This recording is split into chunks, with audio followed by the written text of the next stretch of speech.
थोड़ा बैठ जाओगे तो ठीक रहेगा।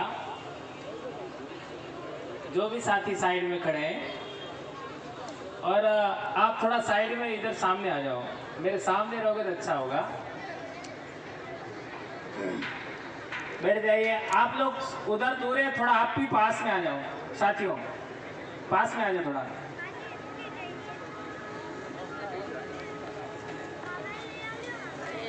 अभी राजकुमार जी भी आ रहे हैं।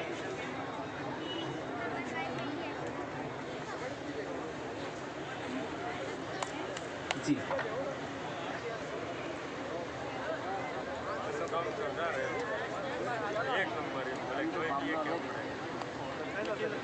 दोस्तों,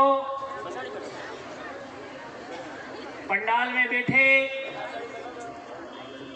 मेरे समाज के भाई बंधु बहनें, आप सबको नमन करते हुए आज हम डॉक्टर बाबा साहब अंबेडकर की जन्म जयंती मना रहे हैं। और दोपहर से लगा करके अभी तक हमारे बहुत सारे साथियों ने अपने विचार साझा किए, आप लोगों ने सुने। यहाँ पर 3 बड़े संगठनों के साथी यहाँ मौजूद हैं। आप सबको पता ही है, और यह पहला प्रयास है। इस तरीके का प्रयास पहले कभी नहीं हुआ। पहली बार ऐसा प्रयास किया गया, और उस प्रयास को आगे बढ़ाने में मैं बहुत बड़ा योगदान मानूंगा। भाई लक्ष्मण जी, आपका सुरेश जी, हमारे साथी दिनेश जी और हमारे गोपाल जी खराड़ी, ये 4 साथियों का मैं विशेष करके आज शुक्रगुजार कहना चाहूंगा। एक लंबे समय बाद एक दूसरे को जोड़ने के लिए इन लोगों ने प्रयास किए, तब जाकर के इतने बुद्धिजीवी लोग एक जगह बैठे हैं। जैसा कि कांति भाई ने बताया कि संख्या का क्या मामला है, बेशक आपको पता है हमारे समाज में कभी अंधेरी में विवाह नहीं होते हैं, अंधेरी में लगन ले सकते हैं, लेकिन परण फेरा अंधेरी में नहीं होता है। लेकिन हम लोग थोड़ी सी बात को समाज को समझाने में कामयाब होते हैं तो षड्यंत्रकारी लोग कुछ और तरीका लेके आ जाते हैं। इससे कोई फर्क नहीं पड़ता। इससे भी कम संख्या के लोगों के सामने हम 3-3, 4-4 घंटा बोले हैं। 2015 में मानगढ़ पर जब आदिवासी परिवार बना था, इतने भी लोग नहीं थे, लेकिन एक बहुत बड़े इलाके के लोग थे। 15 से 16 जिलों के लोग थे। और आज यहां पर हम लोग देखते हैं ऐसे ऐसे बुद्धिजीवी लोग हैं, बड़े वक्ता हैं, ऐसा अनुभव रखते हैं, जो देश भर में घूमे हुए हैं, देश भर में अपना प्रबोधन दे चुके हैं, केडर दे चुके हैं। यहां कोई सामान्य लोग नहीं है। और हम जो बोल रहे हैं यह केवल सागवाड़ा तक नहीं जाने वाला है, यह पूरे देश भर में जाएगा। तो संख्या को लेकर के हम लोग जो थोड़ा सा नाराज से हो रहे हैं, यह नाराज होने की हमें जरूरत नहीं है। कोई भी आप शुरुआत करते हैं तो शुरुआत थोड़ी सी आपका निराशाजनक भी कभी कभी हो जाती है, लेकिन हम चाहें तो ऐसा ही एक सम्मेलन बेड़ेश्वर में फिर दूसरा भी ले सकते हैं। उस दिन सारे वाड़ियां उठ जाएंगे और करना चाहिए। बेड़ेश्वर में हमारे ट्राइबल एम्प्लॉयज फेडरेशन की मीटिंग थी, वहां पर एससी भाइयों की भी मीटिंग थी। हमें जहां बैठना था वही एससी भाई बैठे हुए थे, तो हम दूसरी जगह बैठ गए। वो भवन, टीएडीए का भवन। अब मेरे को बुलाने के लिए आए, नहीं आपको थोड़ा सा बोलना पड़ेगा, आना पड़ेगा। तो मैंने मना कर दिया, क्योंकि मैं मीठा मीठा बोलने का आदी नहीं हूं, मैं खरी खरी बातें कहने का आदी हूं, आपको बुरा लग जाएगा। तो एससी भाइयों ने कहा, चूंकि कई सारे कर्मचारी भाई थे, उन्होंने कहा कोई बात नहीं। तो वही बात मैं आज आपके सामने भी दोहराना चाहता हूं। एससी समाज की समस्याओं का समाधान क्यों नहीं हो रहा है? ये बात सागवाड़ा की बात नहीं कर रहा हूं, ये पूरे देश की बात कर रहा हूं। एससी समाज के अंदर भी छुआछूत है। एम आई राइट? अरे तुम हजारों साल की बात करते हो, सैकड़ों साल से हमारे साथ यह हुआ। अरे पहले खुद के अंदर तो सुधार कर लो, खुद के समाज के साथ तो छुआछूत छोड़ो, फिर दूसरों की बात करो। एससी समाज के लोगों को मैंने यहां तक देखा है, वे आदिवासी के घर आते तो पानी नहीं पीते हैं।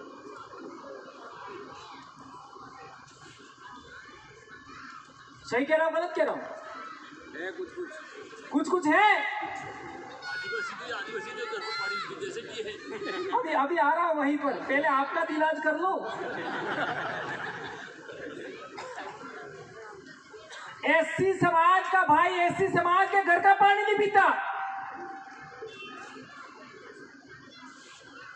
ये छुआछूत ऊंच नीच आपके घर में इसलिए है, आपने बाबा साहब को आज तक नहीं पढ़ा। कितने लोग ऐसे हैं जिन्होंने 5 वॉल्यूम पढ़ा बाबा साहब का? वॉल्यूम तो 10, 12, 14 है, 5 किसने पढ़ा? हाथ ऊंचा करो। ये है समस्या। मैंने 5 पढ़ी, और इसके अंदर जो समानता को लेकर के पाठ है उसको पढ़िए, जो धर्म को लेकर पाठ है वो पढ़िए, जो न्याय को लेकर के पाठ है वो पढ़िए, तो आपको समझ में आएगा कि यह असमानता क्यों है, यह छुआछूत क्यों है, यह अन्याय क्यों है। ये बात समझ में आएगा। लेकिन हमने जिनका जयंती मना रहे उनको ही नहीं पढ़ा। अब जो काल्पनिक कहानियां हैं उनके बारे में प्रश्न पूछ लो, धड़ाधड़ हम जवाब देते हैं, धड़ाधड़। मौखिक याद हो गया। जो हमारे काबिल है वो पढ़ते ही नहीं है, जो हमारे काम का है पढ़ते ही नहीं है। ज्योतिराव फूले की गुलामगिरी किसने पढ़ी? हाथ ऊंचा करो जरा। इन्हें गिने लोग गुलामगिरी। एक बार मैंने फर्स्ट हम लोग 2005 में बांसवाड़ा में हमारा बामसेब का अधिवेशन हुआ था, तो हम लोगों ने वहां पर गुलामगिरी किताब लाई। सब लोग कार्यकर्ता, ये हमारे सीनियर कार्यकर्ता बहुत सारे बैठे हुए हैं। आपका अमलिया जी है, भाई हमारे ये ताबियार साहब है, ये सारे साथी। तो उन्होंने, किसी ने कह दिया कि ये किताब ले लो। अब गुलामगिरी क्या होगा हमको तो इतना आइडिया नहीं था। जब पढ़ा तो मेरे को लगा यार ये किताब कुछ गलत लग रही है, ऐसा मुझे लगा। क्यों लगा? दिमाग में वो बातें थी, कौन सी? जो पहले से फिट कर रखी थी, जो चिप पहले से जन्म होने के बाद चिप डाल देते हैं ना, वो फिट थी। तो मेरे को ऐसा लगा कि इस किताब में बहुत सारी बातें कुछ गलत है।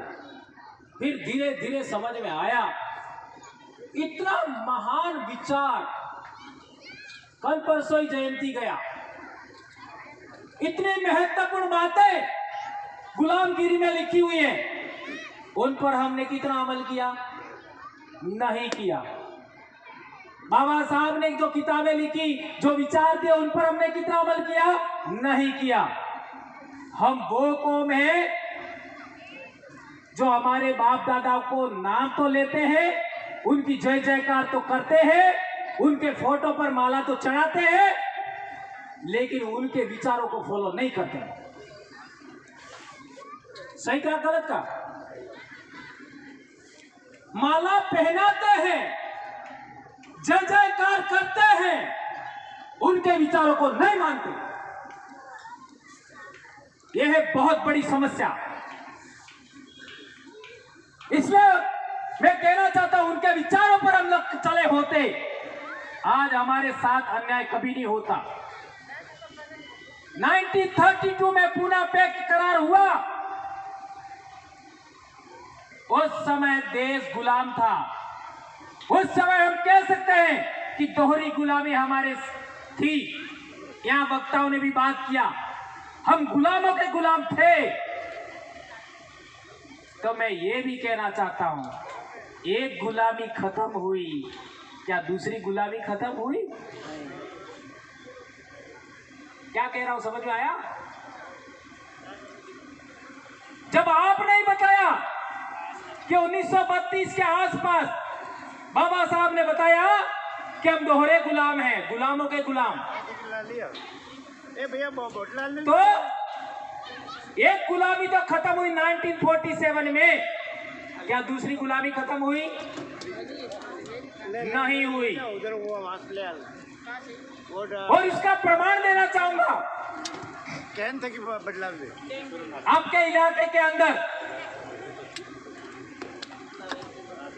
इस इलाके में तो आदिवासी इलाका है, लेकिन राजस्थान का बहुत सारा इलाका, मारवाड़ में आपका शेखावटी साइड, उधर शेड्यूल कास्ट का रिजर्व इलाका है। उस इलाके में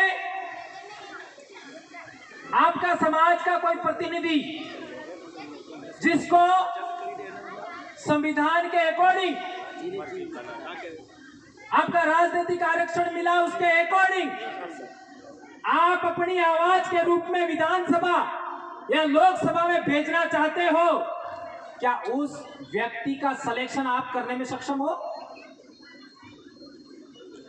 सीधा बोलूं, क्या आपके नेता का चयन आप करते हो? हाँ या ना तो बोलो। नहीं। आप अपने नेता का चयन करने का अधिकार खो चुके हो। यह है गुलामी का सबसे बड़ा प्रमाण। देश आजाद होने से पहले आदिवासी गैर आदिवासी के नियंत्रण में, नेतृत्व में कभी लड़ाई नहीं लड़ता था। आज देखो,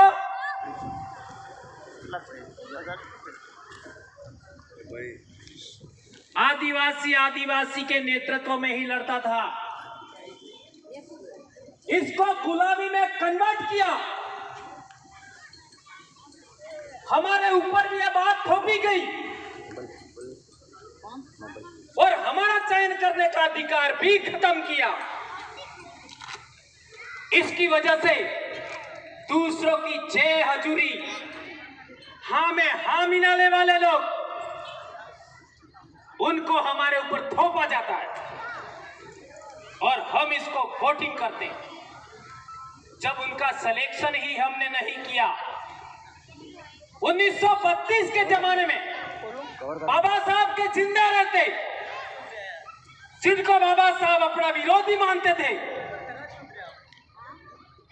वही लोग हमारे जनप्रतिनिधियों का चयन कर रहे हैं। किस तरीके की आजादी है बोलो? जो बाबा साहब के विरोधी थे,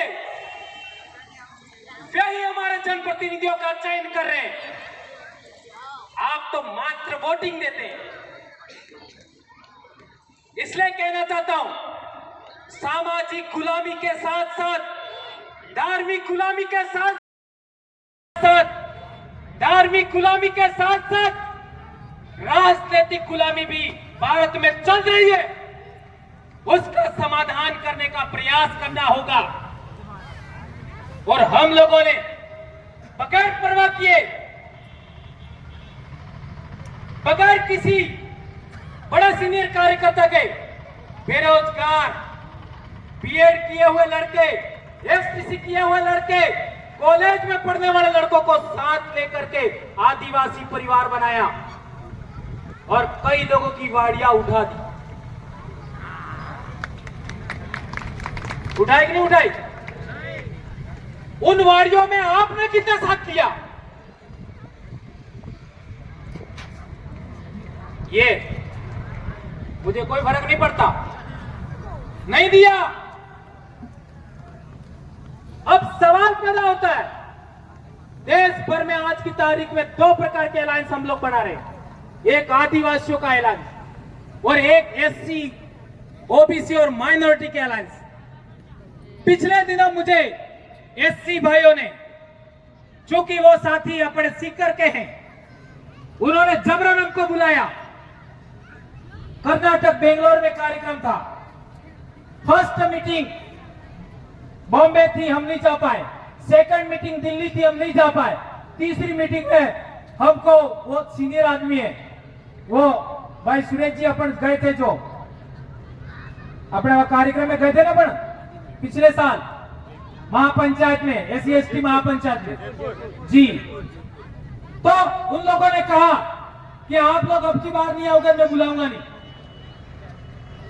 अब हमारे सामने समस्या पैदा होगी, हमारे पास समय का शॉर्टेज रहता है। अब हम लोग गए और वहां केवल 4 आदिवासी थे। कितने? 4। और सारे लोग मिलाकर के 100 थे, लेकिन डेलीगेट थे, बड़े बड़े संगठनों के लोग थे, बहुत उम्दा क्वालिटी के लोग थे। उनके बीच में मैंने एक सवाल रखा, वही सवाल आज आपके सामने भी रखूंगा। और वह सवाल यह है, क्योंकि यह गुलामी को समझने का सवाल है, हमारी गुलामी कैसे विकसित हुई उससे समझने का सवाल है। मैंने इनको कहा कि जब देश में अंग्रेजों के विरोध में आदिवासी लड़ रहे थे, आदिवासियों का अंग्रेजों के खिलाफ पहला आंदोलन कब हुआ? अंग्रेजों का राज कायम होने के 6 साल बाद 1757 में फर्स्ट बैटल हुई, जिसमें अंग्रेजों ने जीता। और 1768 में पहला आंदोलन हुआ। अंग्रेज जैसे आदिवासी इलाके में गए, पहला आंदोलन शुरू होता है। उससे लगा करके 1947 कालीबाई क्लास हुआ तक, जून 1947 तक हमारे बाप दादे पूरे देश में अंग्रेजों के खिलाफ लड़े। कितने एससी लोगों ने आदिवासियों का साथ दिया? यह सवाल मैंने खड़ा किया। कितने एससी लोगों ने आदिवासियों का साथ दिया? एक भी साथ नहीं दिया, सिंगल। अब वही बात आज भी जारी है और यह प्रयास पहली बार सागवाड़ा की धरती पर, हमारे इलाके में, यहां के सागवाड़ा के एससी भाइयों ने, आदिवासी भाइयों ने शुरुआत की है। यह मील का पत्थर आने वाले समय में साबित होगा, यह कहना चाहता हूं। इतने सालों बाद किसी ने एक प्रयास किया कि हम एससी एसटी एक जगह बैठे। हमने एक प्रयास डूंगरपुर में किया था, धरना चल रहा था, एससी एसटी संघर्ष मोर्चा धरना दे रहे थे। एससी समाज के भाइयों ने हमको आके बोला, हम तो आते ही नहीं, हमारा नाम क्यों लिखा? उस समय से गाड़ी पटरी से उतरी हुई थी। हाँ, ऐसा बोला था। आज वापस चढ़िए। हम यह नहीं कहना चाहते कि आप हमारा हर तरीके से समर्थन करिए, साथ दीजिए, लेकिन एक बड़ी बात कहना चाहता हूं। जिस तरीके से यूपी में एससी का दमन होता है, बिहार में होता है, मारवाड़ में होता है, गुजरात में होता है, क्या हमारे शेड्यूल एरिया में ऐसा होता है? देश के किसी भी शेड्यूल एरिया में ऐसा होता है? आदिवासी इलाके में होता है? नहीं होता है। उसका कारण क्या? जवाब दीजिए। एकमात्र आदिवासी इलाके में एससी के लोग सुरक्षित हैं। उसका कारण क्या? आपने पढ़ा हफ्ता है। अब दूसरा सवाल, आप सोचिए, मेरा काम है विचार देना। मैं दो चीज से कभी समझौता नहीं करता, विचार और व्यवस्था, इसमें कभी समझौता नहीं करता। चाहे लोग नहीं आवे जाए, कोई दिक्कत नहीं, कोई फर्क नहीं। एक बड़ी बात आपके बीच में कहना चाहता हूं, उत्तर प्रदेश में एससी लोग ज्यादा है तो आदिवासी कम है। सही है गलत है? पंजाब हरियाणा में आदिवासी नहीं है तो एससी ज्यादा है। जिस इलाके में एससीओ की संख्या ज्यादा है वहां आदिवासी मिलेगा ही नहीं, और जहां आदिवासी की संख्या ज्यादा है वहां एससी की संख्या बहुत कम मिलेगी। उसका कारण क्या है? क्या कारण?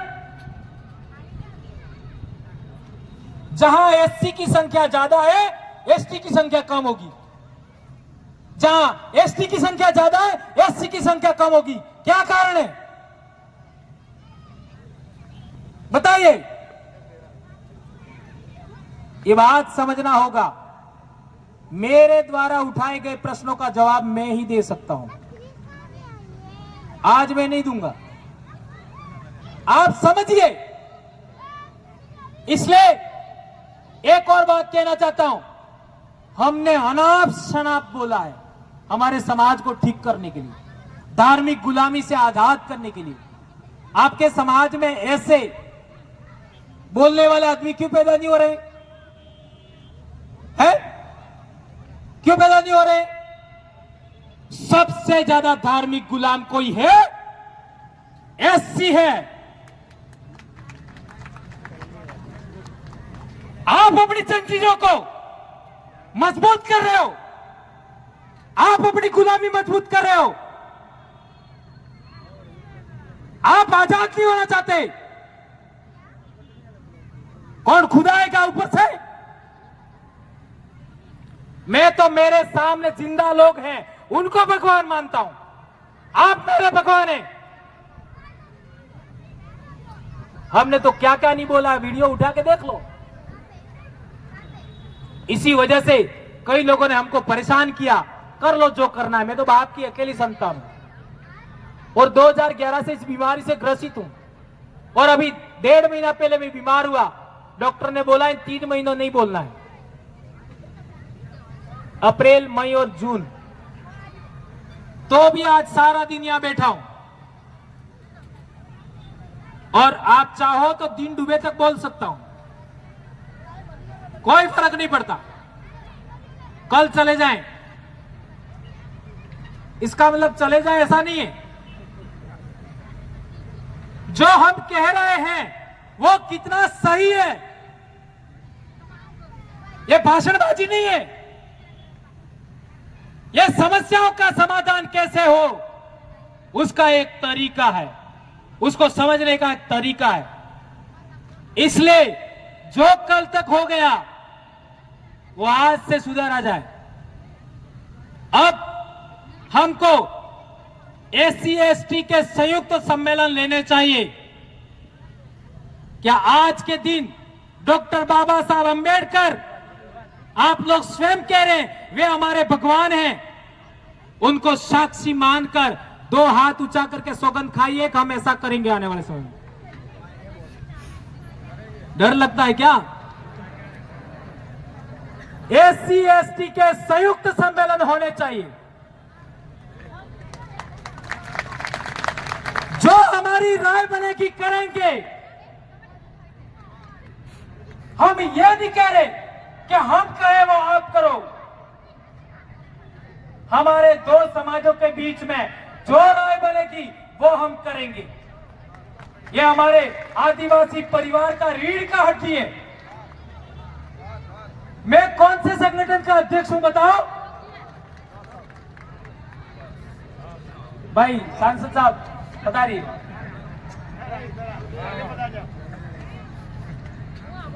गाड़ी मिल जाएंगे। लाओ थोड़ा पानी लाओ। ये हमारे जितने भी विधायक सांसद है वो कुंवारे क्यों होते हैं आपको मालूम है?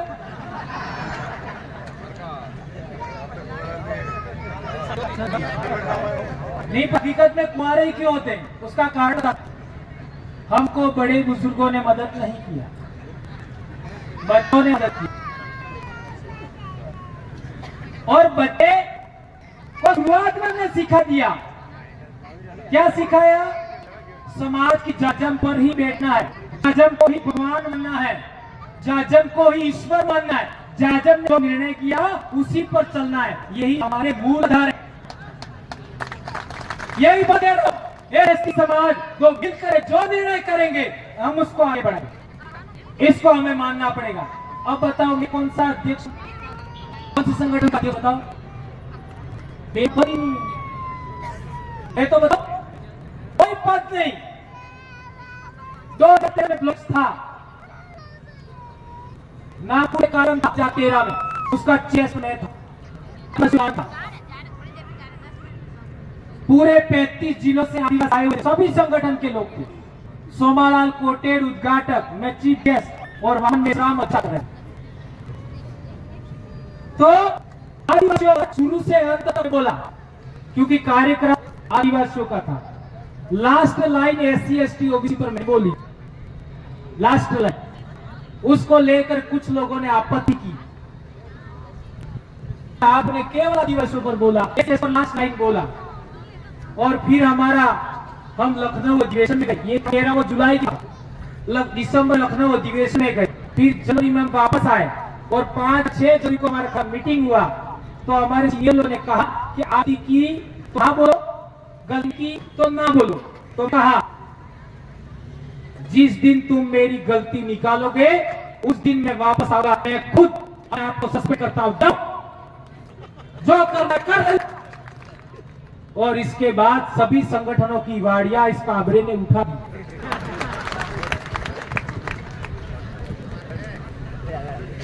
जैसा अभी बोल देता हूं समाज के भी में, तो हमारे लोग मेरे को डांटते हैं, ऐसे बोला है।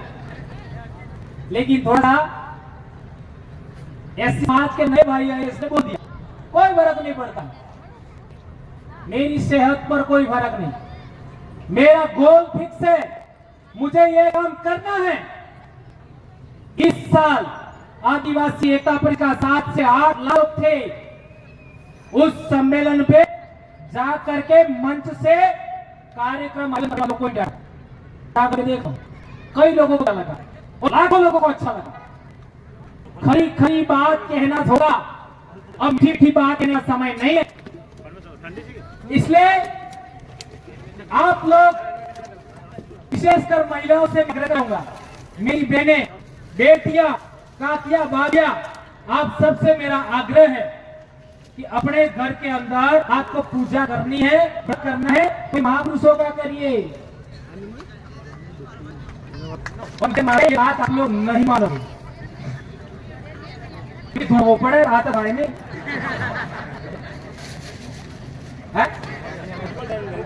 आया आपने तो दुनिया वालों मजो नहीं आवे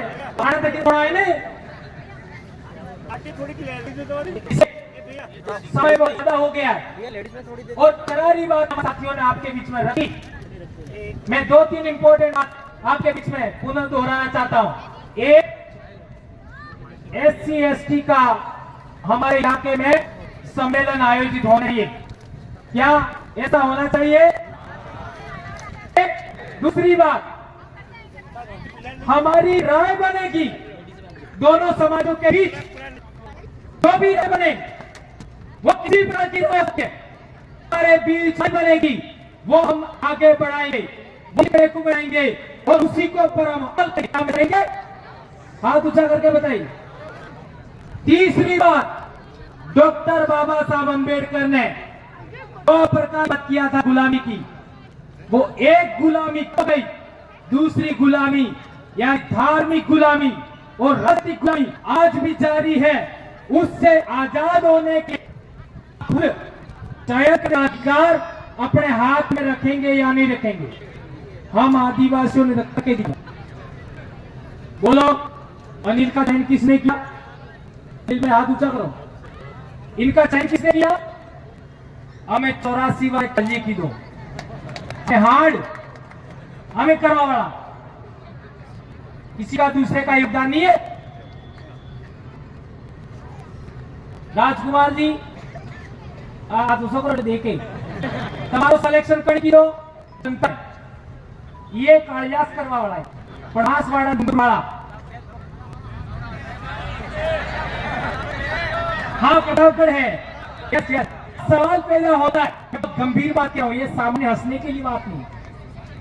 पूरे देश में 47 सांसद आदिवासियों के हैं, 47 और 487 आदिवासियों के विधायक हैं।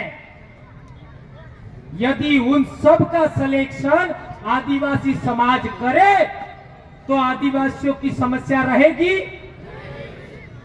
यही बात आदिवासियों से ज्यादा एससी समाज के सांसद हैं पूरे देश में, एससी समाज के विधायक हैं।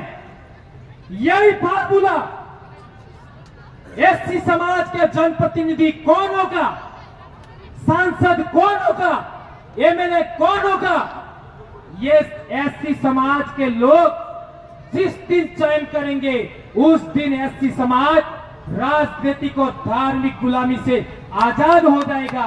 ये बात ध्यान रखिए। बाबा साहब अंबेडकर का सपना, उनके त्याग बलिदान, उनके बच्चे मरे, वो बात उस दिन पूरी होगी। और ये काम आप लोग करने के लिए तैयार नहीं होते हो, दोबारा मेरे को बुलाना मत। ये मैंडेटरी है, ये अनिवार्य शर्त है। आप लोग राजनीतिक और धार्मिक गुलामी से आजाद होने के लिए, सामाजिक गुलामी से आजाद होने के लिए आप लोग दृढ़ संकल्प नहीं लेते हैं, निर्णय नहीं लेते हैं, तो दोबारा बुलाइए मत। साफ और स्पष्ट है। और मेरे को पुनर्जन्म भी नहीं लेना है, क्योंकि मैं जानता हूं दोबारा जन्म नहीं होने वाला है। એટલે મારતે અનાજ જન્મ में ठोकवी हम लोते ने हम लोते। और एक बात ध्यान रखो, एक बहुत बड़ा सूत्र दे रहा हूं। हमने लोगों की वैचारिक ठुकाई, अनशन की, इसी वजह से इतना बड़ा संगठन बना है। अनशन ठुकाई की इसलिए, ठीक है। आप सबने मेरी बात को सुना, मेरी बातें आपको कड़वी भी लगी होगी, बुरी भी लगी होगी, लेकिन मारे चुनाव तो लड़वा नहीं ने मारे तन्नस सो रहे, तन्नस एक लाड़ी, एक बे लाड़जी जूझे ने एक और जूझे केने मारे पन्ना बजाबू नहीं है, तन्नस जूझे इन्हें कोई फर्क पड़े वो नहीं।